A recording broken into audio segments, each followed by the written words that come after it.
बिस्मिल्लाहिर्रहमानिर्रहीम। अस्सलाम वालेकुम नाज़रीन, प्रोग्राम आप देख रहे हैं 7 से 8 सना हाशमी के साथ। मुझे उम्मीद है कि आप सब मामलों खैरियत से होंगे। पाकिस्तान में इस वक्त जो सबसे ज़्यादा बहस मुबाहिसा या कंसर्न शो किया जा रहा है वो शायद बहुत सारी दीगर चीज़ों के साथ साथ बिजली की बढ़ती हुई कीमतों पर भी है, और मेरा ख्याल है पर नहीं है, इसी पर ही है। हर घर में, हर जगह पर, हर ऑफिस में शायद सिर्फ यही बात हो रही है कि भाई आपका बिजली का बिल कितना आया, आपका बिजली का बिल कितना आया, और लोग एक दूसरे को दिलासा भी देते हैं और परेशान भी होते हैं। गुज़िश्ता रोज़ एक इंतहाई मोतबर थिंक टैंक का इदारा है SDPI, इसकी एक रिपोर्ट जो है वो शाया हुई, सहाफ़ियों के साथ उसको ज़ाहिर शेयर किया गया। अब जब वो शेयर हुई तो उसके शेयर होने के साथ ही लोग हिल गए। क्यों हिल गए, इसलिए बता दूं कि जो पहला लफ्ज़ आया वो ये कि पाकिस्तान में बिजली के बिलों की कीमत इसलिए बढ़ रही है क्योंकि अमेरिका में महंगाई हो रही है, तो उसकी कीमत पाकिस्तानियों से वसूल की जाएगी। बस जहां अमेरिका का नाम आता है वहां पर सारे जो है ना आसान खता होना शुरू हो जाते हैं, या लोगों के कान खड़े हो जाते हैं कि भाई अमेरिका में महंगाई से पाकिस्तान की बढ़ती हुई बिजली का क्या ताल्लुक है।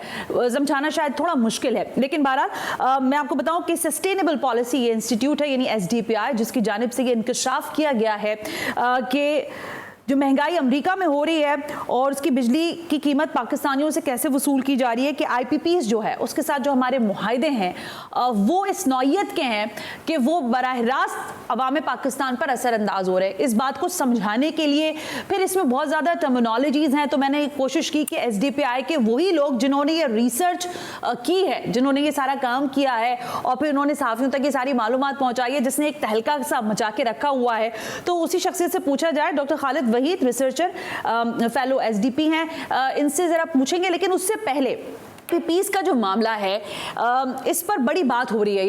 यकीनन आपने भी सुनी होगी कि भाई ये IPPs जो हैं ये तो सफ़ेद हाथी बनते जा रहे हैं। मतलब आप इनसे बिजली लें या ना लें, लेकिन इसकी मद में आपने जो पैसा है वो तो देना ही देना है, और वो आपके मेरे बिजली के बिलों में लग के आता है। गुज़िश्ता रोज़ अवैस लगारी साहब जो कि मिनिस्टर हैं पावर सप्लाई के, वो IPPs के मामले पर कुछ कह रहे थे। मैं पहले ज़रा वो सुनवाना चाह रही हूँ, फिर बात को आगे बढ़ाते हैं। सुनाइएगा जी, क्या कह रहे हैं अवैस लगारी साहब।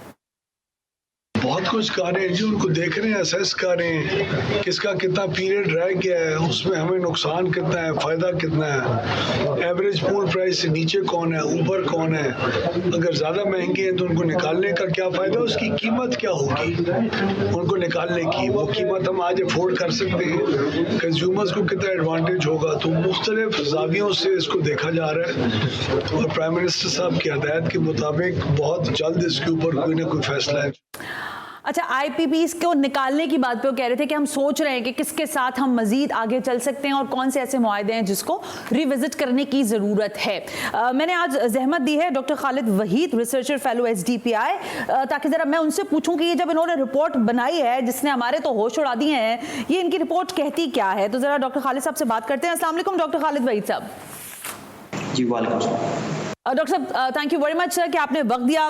ज़ाहिर है जो रिसर्च है उसमें जहां मैंने कहा ना कि अमेरिका का नाम आता है, लोगों के कान भी खड़े हो जाते हैं, आसान भी खता हो जाते हैं, लोग परेशान भी हो गए, क्योंकि आपकी रिपोर्ट का जो पहला वर्ड आया वो ये कि पाकिस्तानी बिजली के बिल्स जो हैं इसकी कीमत इसलिए बढ़ी है क्योंकि अमेरिका में महंगाई हो गई है। सर हम कहाँ, हमारा कॉन्टिनेंट कहाँ, वो कहाँ, ये कैसे, आपकी रिसर्च क्या कह रही है, ज़रा पहले वो हमें ब्रीफ कर दें, फिर हम आगे चलते हैं।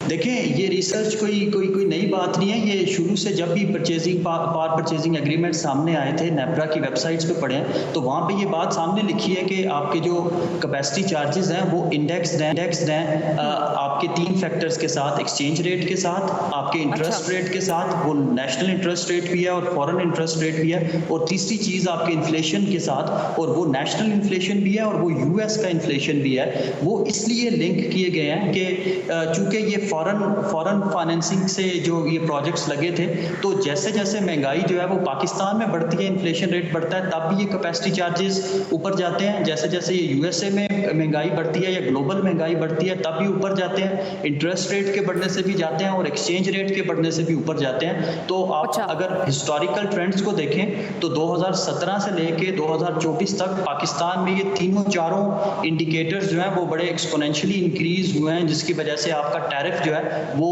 3-4 फोल्ड जो है वो इंक्रीज कर गया। जस्ट एक एग्जांपल के तौर पे एक पावर प्लांट जिसका पावर परचेजिंग एग्रीमेंट में कैपेसिटी चार्जेस 3 रुपए पर यूनिट लिखे हुए थे, वो चूंकि इंडेक्स थे डॉलर और इंटरेस्ट रेट और इन्फ्लेशन के साथ, अब वो बढ़ के 12 रुपए पर यूनिट हो गए हैं, तो 4 गुना इंक्रीज आया है। तो ये चूंकि इंडेक्स थे, तो आपकी बात बिल्कुल ठीक है कि इसका कुछ कंपोनेंट इस वजह से इंक्रीज होता है कि जब यूएसए में इन्फ्लेशन आता है तो वहाँ पे जो है वो महंगाई जो है वो पाकिस्तान में होती है। इसकी एक एग्जांपल आप ये ले सकते हैं कि जैसे जैसे यूएसए से इंपोर्टेड गुड्स जब वहाँ पे महंगी होती हैं तो यहाँ पे भी वो महंगी हो जाती हैं। तो बिल्कुल बात आपकी ठीक है। गॉट इट खालिद साहब, ये तो मुझे समझ आई आपकी बात, लेकिन अब ज़ाहिर है एक आम आदमी को जब हम टर्मिनोलॉजीज में फंसाते हैं तो वो कहता है भाई बता भी दो कि इसका क्या मतलब है। अब ये जो कैपेसिटी चार्जेस हैं सर, ये हमारे लोगों को नहीं समझ आते, जरा थोड़ा सा आसान करने के लिए बताइए कि ये क्या चीज़ है, कैपेसिटी चार्जेस का क्या मतलब है जो बिजली के बिलों में लग के आते हैं। देखिए कैपेसिटी चार्जेस जो हैं ये किसी भी बिजनेस में फिक्स्ड कॉस्ट होती हैं। लेट्स से आपका स्टूडियो है, आप अगर प्रोग्राम ना भी करें तब भी आपको रेंट पे करना होता है, आपको इलेक्ट्रिसिटी जो है बिल देना होता है और दीगर बिल होते हैं वो देने होते हैं। तो ये फिक्स चार्जेस, ये वो चार्जेस हैं कि अगर आप कोई प्रोडक्टिव एक्टिविटी ना भी करें तो भी आपको देने होते हैं। तो आपके जो इलेक्ट्रिसिटी प्लांट्स हैं, पावर प्लांट्स हैं, उसमें भी ये फिक्स चार्जेस होते हैं कि अगर आप बिजली ना भी जनरेट करें तब भी आपको ये वाले चार्जेस देने होंगे। इनको आप कैपेसिटी चार्जेस कहते हैं। पाकिस्तान में हमने इतने सारे प्लांट्स लगाए कि उनकी कैपेसिटी की हमें ज़रूरत नहीं थी, अब वो बंद भी रहते हैं या उनका यूटिलाइजेशन रेट 10 या 20% भी रहता है, तब भी हमें उस 80% या 100% कैपेसिटी के पैसे देने होते हैं जो कि आपने मुआहदे में लिखे हुए हैं। तो इस वजह से आपको जो है ये एक लोगों को, कंज्यूमर्स को वो पैसे भी देने पड़ रहे हैं जिसकी बिजली को कंज्यूम नहीं करते। अच्छा खालिद साहब, देखिए अभी आपने अपनी रिसर्च के बारे में जब बता रहे थे तो मैं ये सोच रही थी कि आम आदमी को जब ज़ाहिर जो अखबार पढ़ रहे हैं या वेबसाइट्स पढ़ रहे हैं, प्रोग्राम्स देख रहे हैं और एसडीपीआई की रिपोर्ट सारी जगहों पर ही मौजूद है, ज़ाहिर है रिसर्च मौजूद है, इसमें जब आपने ये लफ्ज़ इस्तेमाल किया ना कि अमेरिका में होने वाली महंगाई से बराह रास्त पाकिस्तानी जो है वो असरअंदाज हो रहा है, तो आपने अभी जो गुफ्तगू की वो तो मेरी समझ में आ रही है, लेकिन क्या बढ़ती हुई डॉलर की कदर और गिरता हुआ पाकिस्तानी रुपया, इसकी वजह से भी आपको लगता है कि यही वो बुनियादी वजह है क्योंकि आपकी ट्रेड डॉलर में हो रही है और तो उसकी वजह से आपके बिजली के बिल्स जो हैं उसमें ऑब्वियसली उसका रेट बढ़ा है? डॉक्टर साहब देखिए इसको ना थोड़ा सा ऐसे समझें आप कि ये जितने भी पावर प्लांट्स लगे हैं ये आपके फॉरेन फाइनेंसिंग से लगे हैं, लोन बेस्ड फाइनेंसिंग से लगे हैं। तो जब भी लोन्स इन्वॉल्व होंगे तो आपका जो है वो foreign side of the expenditure को पूरा करने के लिए कुछ आप फॉरेन वर्कर्स हायर करेंगे, कंसल्टेंट्स हायर करेंगे, उनकी ऑपरेशन एंड मेंटेनेंस जो है वो यूएस इन्फ्लेशन के साथ लिंक कर दी जाती है कि अगर ग्लोबली इन्फ्लेशन बढ़े तो उसका इम्पैक्ट उन पावर प्लांट्स पे ना आए। तो इस वजह से ये जो आपकी बात है कि जब महंगाई ग्लोबल मार्केट में बढ़ती है या यूएसए में, चूंकि हम उसको एज अ प्रॉक्सी लेते हैं, तो पाकिस्तान में टैरिफ जो है वो बढ़ जाता है। इसको इस तरह से भी समझा जा सकता है कि जिस तरह से आपकी इंपोर्टेड प्रोडक्ट्स हैं, लेट्स से ऑयल है या वो चीजें जो आप अमेरिका से इंपोर्ट करते हैं, मशीनरी वगैरह, जब उनकी प्राइस अमेरिका में बढ़ती है, चूंकि वो आप इंपोर्ट करके पाकिस्तान ला रहे हैं, तो उसकी प्राइस पाकिस्तान में भी बढ़ जाती है। लेकिन पाकिस्तान में इस केस में ये जो आपका इलेक्ट्रिसिटी टैरिफ है वो चूंकि इंडेक्स कर दिया गया था इन्फ्लेशन के साथ, यूएस इन्फ्लेशन के साथ, तो जब इन्फ्लेशन यूएसए में होती है तो पाकिस्तान में एनर्जी की प्राइस में इंक्रीज आता है। बेशक उसका कंपोनेंट जो है वो कदरे कम होता है, उसका ज्यादा ताल्लुक एक्सचेंज रेट के साथ और इन्फ्लेशन इंटरेस्ट रेट के साथ है, लेकिन फिर भी उसमें 2 और 3 फोल्ड इंक्रीज आया है due to inflation in USA और ग्लोबल इन्फ्लेशन।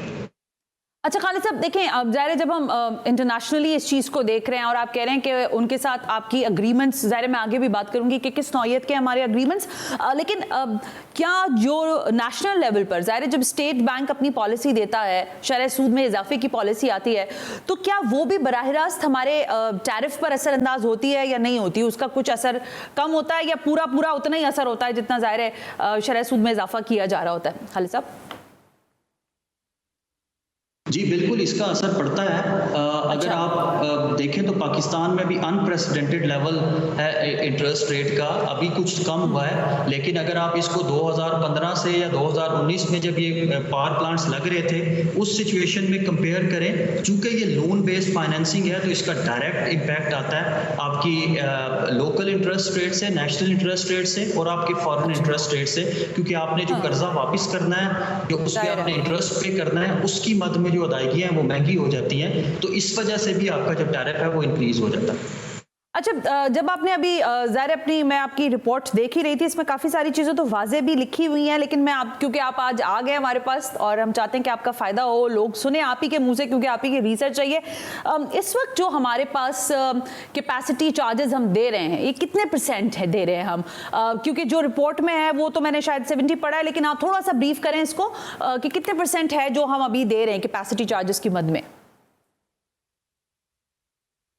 देखिए, आपके जो टैरिफ का 70% है वो कैपेसिटी चार्जेस का है और जो 30% है वो आपका फ्यूल चार्जेस है। इसी तरह से आपके जो कैपेसिटी चार्जेस हैं वो, अगर आप मैं एक केस स्टडी की बात कर रहा हूँ, अगर आप 2019 से कंपेयर करें पावर प्लांट को, तो उस टाइम पे 3 रुपये पर यूनिट कैपेसिटी चार्ज आपको पे करना था, अब वो बढ़ के 12 रुपये पर यूनिट हो गया। इसका मतलब है 4 गुना इंक्रीज हो गया, और ये इंक्रीज जो है ये इसी वजह से आया है कि आपका एक्सचेंज रेट बढ़ा, आपका इंटरेस्ट रेट बढ़ा, आपका इन्फ्लेशन लेवल बढ़ा, तो इस वजह से आपका जो बुनियादी टैरिफ है इलेक्ट्रिसिटी का, वो जो है वो काफ़ी ज़्यादा एक्सपोनेंशियल। अच्छा खालिद साहब, ज़ाहिर है ये बात आपकी रुकी है यहाँ पर, लेकिन फिर सवाल हम ये करें आपसे कि आईपीपी से जो मुआहदे किए हैं वो ज़ाहिर स्टेट टू स्टेट हुए हैं, या फिर ज़ाहिर जो कंपनीज़ हैं उनके मुआहदे हुए हैं जिसमें बराह रास्त पाकिस्तानी रियासत जो है वो उसके मुआहदे में मौजूद है और उन्होंने ज़ाहिर सिग्नेटरी हैं दोनों।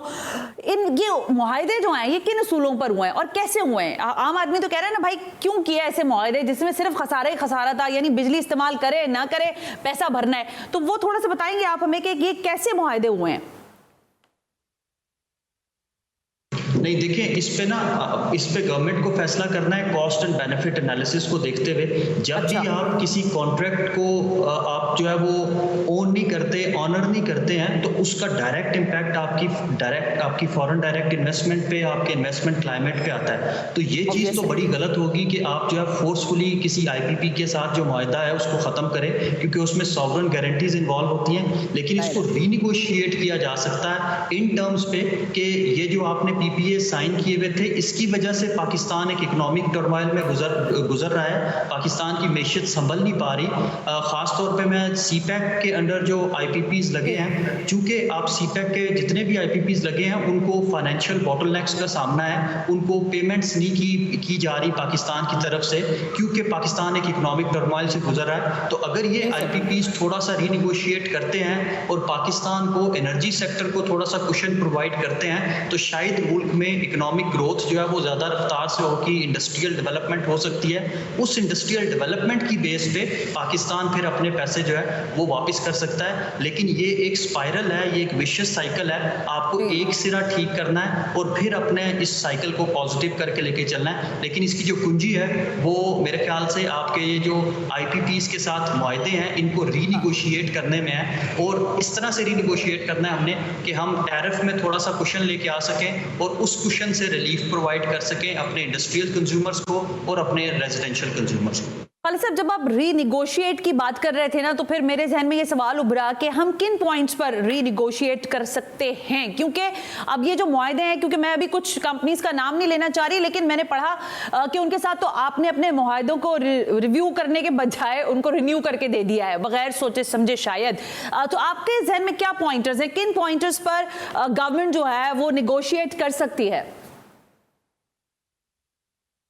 देखिए, ये तो अब फैसला पावर प्लांट्स को देख के करना है कि क्योंकि कैपेसिटी चार्जेस जो है वो ज़रूरी होते हैं किसी भी पावर प्लांट को चलाने के लिए, लेकिन अगर हम उसका यूटिलाइजेशन रेट बढ़ा देंगे, अगर आप उससे ज़्यादा बिजली प्रोड्यूस करना शुरू कर दें और कंजम्पशन जो है वो ज़्यादा हो जाए, तो वो एक ब्रॉडर बेस पे डिवाइड होता है, जिससे हर बंदे के हिस्से में कम कैपेसिटी चार्जेस आएंगे। तो गवर्नमेंट को इस चीज़ को भी सोचना है साथ में कि इन पावर प्लांट्स को यूटिलाइज कैसे किया जा सकता है और सस्ते अल्टरनेटिव प्लांट्स जो हैं वो किस तरह से एक्सप्लोर किए जा सकते हैं। एक तरीका शायद ये हो सकता है कि गवर्नमेंट टैरिफ को इस तरह से रीडिफाइन करे, रीट्रांसफॉर्म करे कि वो ज़्यादा इलेक्ट्रिसिटी कंजम्पशन को जो है वो इंकरेज करें, और उस ज़्यादा इलेक्ट्रिसिटी कंजम्पशन की वजह से पाकिस्तान में जो कैपेसिटी पेमेंट्स हैं वो ज़्यादा बड़े डिनोमिनेटर के साथ डिवाइड हो रहे होंगे, तो वो पर कैपिटा टर्म्स में कम हो जाएंगे, और वो शायद थोड़े से रिलीफ का बाइस बन सकता है मुल्क में, और वो मुल्क में आपकी जो इकोनॉमिक एक्टिविटीज़ हैं उनको भी स्टिमुलेट कर सकता है। अच्छा,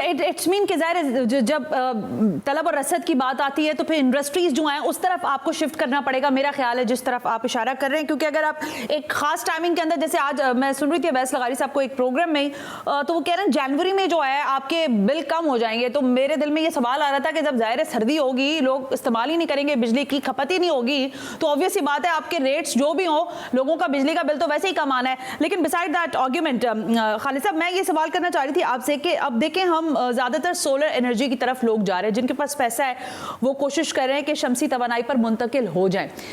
क्या इसका असर हमारे ग्रिड पर पड़ेगा कि जो बिजली के दायरे इस्तेमाल हो रही है वो भी उसके असर में आएगा, या आपको लगता है कि नहीं, अभी लोग इतना ज़्यादा सोलर की तरफ गए नहीं है, इसलिए बराह रास्त ग्रिड के ऊपर इसका असर नहीं पड़ेगा? देखिए, एक बात तो सीधी सी है कि जब भी डिमांड कम होती है ग्रिड में, तो आपके जो वो लोग जो अभी भी ग्रिड के साथ मुंसलिक हैं उन पे कैपेसिटी चार्जेस का जो बोझ है वो ज़्यादा होता है, टैरिफ बढ़ जाता है। लेकिन अभी जो सोलर कंज्यूम करने वाले सारिफीन हैं उनका रेशो बड़ा कम है, बड़ा इनसिग्निफिकेंट रेशो है। अभी तो हमें कोई कह लें कि वरी करने की ज़रूरत नहीं है इस मद में। लेकिन जो गवर्नमेंट को काम करना है, गवर्नमेंट को ये काम करना है कि जो डिमांड नेशनल ग्रिड से निकल रही है रेजिडेंशियल कंज्यूमर्स की, उसको इंडस्ट्रियल कंज्यूमर्स के साथ फिल करें, ताकि हम जो डॉलर्स दे के बिजली जनरेट करते हैं, इतने सारे कैपेसिटी चार्जेस दे के जो बिजली जनरेट करते हैं, वो किसी प्रोडक्टिव काम में जो है वो सर्व हो सके और हम इंडस्ट्रियल ग्रोथ की तरफ जा सकें, ताकि हम डॉलर्स दे के जो बिजली कंज्यूम करते हैं वो डॉलर्स में ही एक्सपोर्ट बढ़ा के जो है वो उसको ऑफसेट कर सके। तो ये एक फिनोमेना जो है वो किया जा सकता है। दूसरी चीज़ ये कि गवर्नमेंट को अवेयरनेस क्रिएट करनी है कि आपका ये जो सोलर रूफटॉप है, बजाय इसके कि नेट मीटरिंग के कंज्यूमर्स गवर्नमेंट को वो यूनिट्स बेच रहे हो, वो अपनी कंजम्पशन बढ़ाएं, वो अपने किचन को इलेक्ट्रीफाई करें, अपने कुक स्टोव्स के साथ जो गैस कंज्यूम करते हैं उसको अल्टरनेट करें, उसको जो है वो रिप्लेस करें। तीसरी चीज़ इलेक्ट्रिक व्हीकल्स की हो सकती है कि ये जो आप सोलर रूफटॉप्स हैं इनको इलेक्ट्रिक व्हीकल चार्जिंग के साथ जो है वो कनेक्ट करें, ताकि हमारा जो ऑयल का बिल है वो कम हो सके। तो इस तरह से इंटीग्रेटेड प्लानिंग के साथ, क्रॉस सेक्टोरल प्लानिंग के साथ गवर्नमेंट जो है वो इस चीज़ को आगे लेके जा सकती है। लेकिन शॉर्ट टर्म प्लानिंग से ये नहीं होगा, हमें लॉन्ग टर्म कंसिस्टेंट पॉलिसीज जो है वो इसके लिए चाहिए। वेल टच डॉक्टर खालिद वलीद हमसे बात करने के लिए। लेकिन ये ऐसी रिसर्च है जिस पर मेरा ख्याल है हम आगे दिनों में भी बात कर सकते हैं, और आपने जो पॉइंटर्स दिए हैं कि अगर आप ऑल्टरनेटिव एनर्जी की तरफ जा रहे हैं तो कैसे आप कैपेसिटी बढ़ाने के साथ साथ उसकी खपत में इजाफा कैसे कर सकते हैं मुख्तलिफ सेक्टर में, चाहे वो आम सारिफ की बात हो या फिर हम इंडस्ट्रीज़ के हवाले से बात करें। एक ब्रेक शामिल करने का कहा जा रहा है, ब्रेक से वापस आएंगे तो ज़ाहिर जमात इस्लामी के नए अमीर हैं मुनम जफर साहब, वो बड़े तुंदो तेज लहजे में न सिर्फ पाकिस्तान पीपल्स पार्टी बल्कि MQM पाकिस्तान को भी ललकार रहे हैं। वजह क्या है बताएंगे इस ब्रेक के बाद।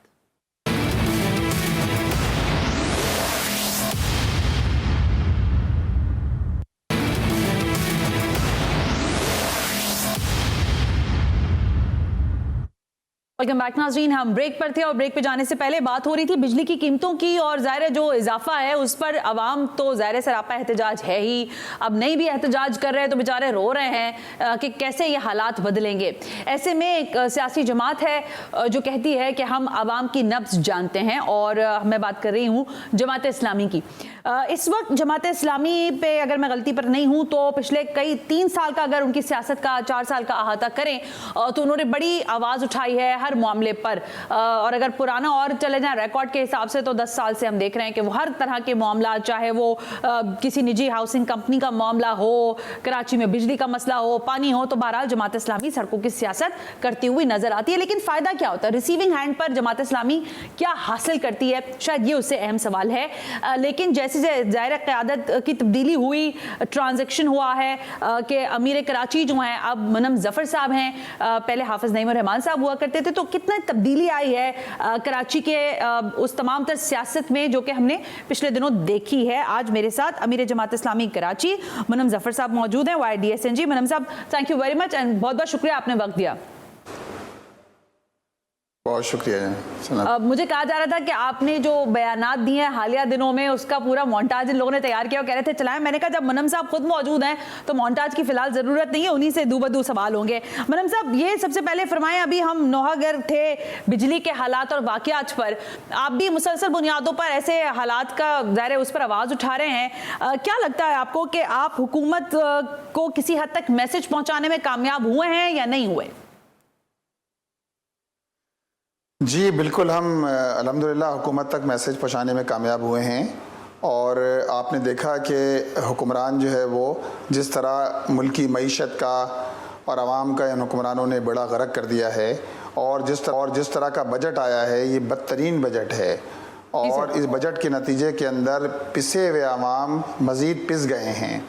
और इस बजट ने सैलरीड क्लास को, तनख्वाहदार तबके को बिल्कुल यानी पीस के रख दिया है। और अब तो हर तबका जो है वो आवाज़ बुलंद कर रहा है। एक तरफ सैलरीड क्लास है, तनख्वाहदार तबका है कि जो पिछले 6 साल में जिसने 2018 में अगर 76 बिलियन रुपए इनकम टैक्स की सूरत में जमा कराए थे, और आज 2024 में इसने 360 बिलियन रुपीस जमा कराए हैं, यानी 470% इजाफा किया है पिछले 6 साल में इस तनख्वाहदार तबके ने। और पर ईयर 80% इंक्रीज़ हुआ है। लेकिन आप देखिए कितना जुल्म है कि एक तरफ तनख्वाहदार तबका दे रहा है, दूसरी तरफ जागीरदार, वडेरे या अशराफिया, इन्होंने सिर्फ 6 अरब रुपए गुज़श्ता साल टैक्स की मद में जमा कराए हैं। और इस वक्त भी सूरत हाल ये है कि ये अपनी एग्रीकल्चर लैंड्स पर जो हज़ारों एकड़ पर मुश्तमिल हैं, एक एक वडेरे की, एक एक जागीरदार की, इस पर ये टैक्स देने के लिए तैयार नहीं हैं। हमने अभी देखा, रिपोर्ट ये है कि 0.02% टैक्स ये हासिल करेंगे एग्रीकल्चर लैंड पर सिंध गवर्नमेंट, और 0.07% रखा है इन्होंने इस साल पंजाब गवर्नमेंट ने। तो ये सूरत हाल है जिसके से पाकिस्तान के अवाम गुजर रहे हैं। ये बदतरीन बजट है जो हमारे ऊपर लाद दिया गया है। मनम ज़फ़र साहब, ठीक है, आप जो बात कह रहे हैं बजट से बिल्कुल ठीक है, लेकिन मैं फिर ज़रा दूसरी बात करूं आपसे। देखें, जो एहतजाज की सियासत है उसमें ज़ाहिर है आपकी पोजीशन उस तरह की नहीं है। अगर मैं ऐवान की बात करूं तो आपके पास नंबर्स नहीं है, आप ज़ाहिर सड़क पर ही खड़े होकर आवाम को हम आवाज़ होकर बात कर सकते हैं। लेकिन अभी तक आपको लगता है कि इसका कोई फ़ायदा हासिल हुआ है? क्योंकि जमात इस्लामी के जब भी मैं बात करती हूँ लोगों से तो मैं ये कहती हूँ कि ठीक है, आप क्राउड पुलर हो सकते हैं, आप लोगों को इकट्ठा कर सकते हैं। आज भी आपके मुख्तलिफ जगहों पर एहतजाजी कैंप्स लगे हैं, 26 को आप धरना देने जा रहे हैं, ये सारा आपका प्लान है। लेकिन लगता नहीं है कि ये कोई किसी भी तरह से असरअंदाज हो रहा है उन पावर कॉरिडोर्स के ऊपर जहां से फैसले होते हैं। मनम साहब, देखिए, हमने अल्हम्दुलिल्लाह शहर कराची में हमारी पिछले 10 साल की स्ट्रगल इस बात की शाहिद है कि जमात इस्लामी का इत्तेहाद अवाम के साथ है। और हम अवाम की इत्तेहाद के साथ हमने हर शहर के हर हकीकी मसले पर हमने आवाज़ उठाई है। ना सिर्फ आवाज़ उठाई है बल्कि इसके हल के लिए हम जो एफ़र्ट्स कर सकते थे, जब हमारे पास कुछ भी नहीं था उस वक्त भी हम ये बात कर रहे थे। ये तो वो पार्टियां होती हैं, बाज़ पार्टियां ऐसी होती हैं जो पॉइंट स्कोरिंग कर रही होती हैं, जिनको आवाम के मसाइल से कोई गर्ज ही नहीं होती। अल्हम्दुलिल्लाह हमारे पास जब कुछ नहीं था उस वक्त भी हमने लोगों का बड़ा मसला, नादरा का मसला था इस शहर का, हमने अल्हम्दुलिल्लाह अपनी एफ़र्ट्स के ज़रिए, अपने एहतजाज के ज़रिए, अपने धरनों के ज़रिए वो मसला हल कराया। इस शहर के एक अच्छे बड़े ऐसे तबके का कि जो बैरून मुल्क रहकर जिन्होंने अपनी जमा पूंजी यहाँ भेजी और ये चाहा कि उनको सर छुपाने की कोई जगह मिल सके। बैरिया टाउन के अंदर एक बहुत बड़ा मसला था। अल्हम्दुलिल्लाह जमात की एफर्ट्स के नतीजे के अंदर हमने लोगों के पैसे रिटर्न करवाए जो अमलन मुमकिन नज़र नहीं आता था। तो ये अवामी जद्दोजहद के नतीजे के अंदर, अवामी मज़ाहमत के नतीजे के अंदर ही मुमकिन हो सका। और हम मुस्तकिल यानी बल्दियाती हवाले से आप देखें, ये पीपल्स पार्टी की हुकूमत हर चीज़ पर कब्ज़ा करना चाहती है। ये बल्दियाती इंतखाबात नहीं कराते। हमारा 29 दिन का धरना था सूबाई असम्बली पर, हमने मजबूर कर दिया। इन्होंने 1 मरतबा कैंसिल किया, 2 मरतबा कैंसिल किया, 4 मरतबा कैंसिल करने के बाद इनको बिलाखिर बल्दियाती इंतखाबात कराना पड़े। तो ये अवामी लेकिन मुनम साहब इसकी तकरार में मुनम साहब कतई कलामी की माफ़ी, इसकी तकरार में लोग कहते हैं कि आपने इलेक्शंस करवा लिए। जाहिर है आपकी जो नाक़िदीन पार्टीज हैं वो ये कहती है कि मेयर बनने की ख्वाहिश थी इनके सिर्फ 86 यूसी चेयरमैन ही इनको मिल सके, तो फायदा तो आपको इतना लार्जर स्केल पे नहीं हो सका मेरा ख्याल है मुनम साहब। अच्छा देखिए, हमारे 87 हमारे यूनियन काउंसिल के चेयरमैन हैं और 14 केसेस वो हैं जो आज भी मौजूद हैं ट्रिब्यूनल्स के अंदर, और जिनको जो है वो जबर के ज़रिए, धांधली के ज़रिए उनको नताइज को तब्दील किया गया। 7,000 को 2,000 को जितवा दिया गया, 7,000 को हरवा दिया गया। ये सारा वो काम है जो पीपल्स पार्टी करती रही है। सबसे ज़्यादा इस शहर ने बल्दियाती इंतखाबात के अंदर जमात इस्लामी को वोट दिए, सबसे ज़्यादा। अच्छा मुनम साहब, ये आर्ग्यूमेंट में आपका सुनने के साथ, अच्छा सुनिए मुनम साहब, माजरत के साथ मैं आपकी कतई कलामी कर रही हूँ बार बार, लेकिन ये आर्ग्यूमेंट ठीक है, लेकिन पाकिस्तान पीपल्स पार्टी के लोगों से मेरी जब बात हुई है तो वो ये कहते हैं कि भाई ये सेलिंग पॉइंट ऑफ व्यू के लिए, अपने आप को सेल करने के लिए जमात इस्लामी हमारा नाम ले लेती है। एमक्यूएम वाले कहते हैं कि जमात इस्लामी को कोई अच्छा लगे बुरा लगे ना लगे, लेकिन एमक्यूएम का जो सीगा है वो लगाकर वो अपना राग ऊंचा करना चाहती है। इस बयानिए को कैसे दीजिएगा? देखिए, जमात इस्लामी अपनी एफर्ट्स कर रही है, हम अपनी जद्दोजहद कर रहे हैं, और हमारी ये पूरी जद्दोजहद कराची के अवाम ने देखी है। एमक्यूएम और पीपल्स पार्टी की हम बात जब करते हैं तो इन्होंने तो पिछले 16 साल से पीपल्स पार्टी बरसर इक़्तिदार है, और अगर आप पीछे जाइए तो कमोबेश 30 साल से ये इस सूबे के ऊपर बरसर इक़्तिदार हैं। मुख्तलिफ वक्तों के अंदर ये बरसर इक़्तिदार रहे और 16 साल से कंटिन्यू हैं। एमक्यूएम तो 1986 से लेकर इस शहर के सियाह सफ़ेद की मालिक थी। जाहिर बात है बात तो की जाएगी, उस जुल्म के हवाले से बात की जाएगी। अगर आज के इलेक्ट्रिक का मसला शहर का है तो किसका मसला है? ये इन्हीं पार्टियों का पैदा करदा मसला है कि जिन्होंने सन 2008 में सदर जरदारी साहब सदर थे, एमक्यूएम इनकी पार्टनर थी पीपल्स पार्टी की, वफाकी हुकूमत भी पीपल्स पार्टी के पास थी, सूबाई हुकूमत भी इनके पास थी, और एमक्यूएम कंटिन्यू 2008 से 2014 तक हुकूमत के अंदर शामिल रही। के इलेक्ट्रिक को अलबराज ग्रुप के हवाले कर दिया गया, खंभों के एवज भेज दिया गया। तो ये हजरात किस मुंह से बात करते हैं? कराची शहर की किस मुंह से बात करते हैं कि इलेक्ट्रिक की बात करेंगे? ये तो बात तो ये है कि इलेक्ट्रिक को बेचने में, तो जाहिर बात है बात तो की जाएगी ना इस हवाले से।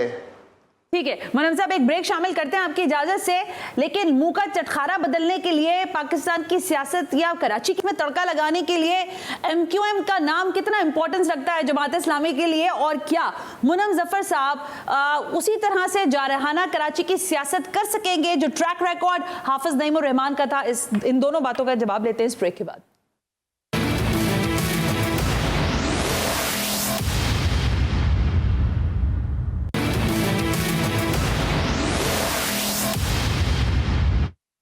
वेलकम बैक नाज़रीन, हम ब्रेक पर थे। मुनम जफ़र अमीर जमात इस्लामी कराची हमारे साथ मौजूद हैं, हमसे गुफ्तगू हो रही है उनकी। मुनम साहब, ज़ाहिर कुछ चीज़ों पर तो आपसे बात हो सकती है, लेकिन लोगों के सामने लोग ये आपसे सवाल करना चाहेंगे, मेरा ख्याल है कि हर शख्सियत का एक ट्रैक रिकॉर्ड होता है। जो ट्रैक रिकॉर्ड साबका अमीर जमात कराची का था, क्या मुनम जफ़र साहब भी उसी एग्रेशन के साथ कराची की सियासत को लेकर आगे बढ़ेंगे, या आपका रोड मैप थोड़ा डिफरेंट है हाफिज साहब से? देखिए, हमारी हक दो कराची तहरीक अल्हम्दुलिल्लाह जारी है। हम अहले कराची के मसाइल को इंशाअल्लाह ताला हल करने की जो एफ़र्ट्स हमने शुरू की हैं, जो हमने तहरीक शुरू की है, वो हम तहरीक लेकर आगे बढ़ेंगे। और इसके लिए अगर बुलंद आहंग में बात करना पड़ा तो बुलंद आहंग में बात करेंगे। इसके लिए अगर धीमे लहजे में बात करना पड़ी तो धीमे लहजे में बात करेंगे। लेकिन इंशाअल्लाह ताला जमात इस्लामी, पूरी जमात इस्लामी इस कैंपेन को लेकर आगे बढ़ेगी, और हम कराची के लोगों का मुकदमा हर फोरम पर लड़ेंगे, चाहे वो कानूनी मामलात हों, चाहे धरने हों, चाहे एहतजाज हो।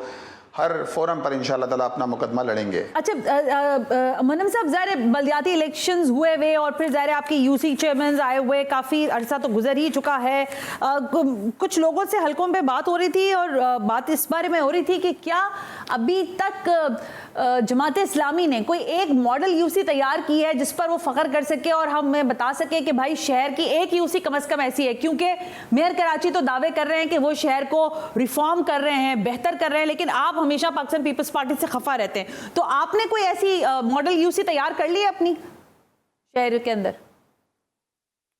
अच्छा देखें, बात यह है कि ज़हर हलाइल को कभी कह न सका कंद, तो जो ज़हर हलाइल है उसको तो ज़हर हलाइल ही कहा जाएगा।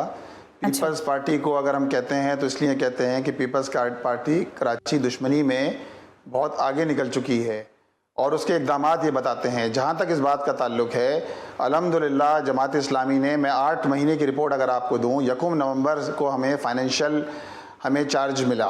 उससे पहले हमारे पास फाइनेंशियल इख्तियारात नहीं थे हमारे 1 नवंबर 2023 को।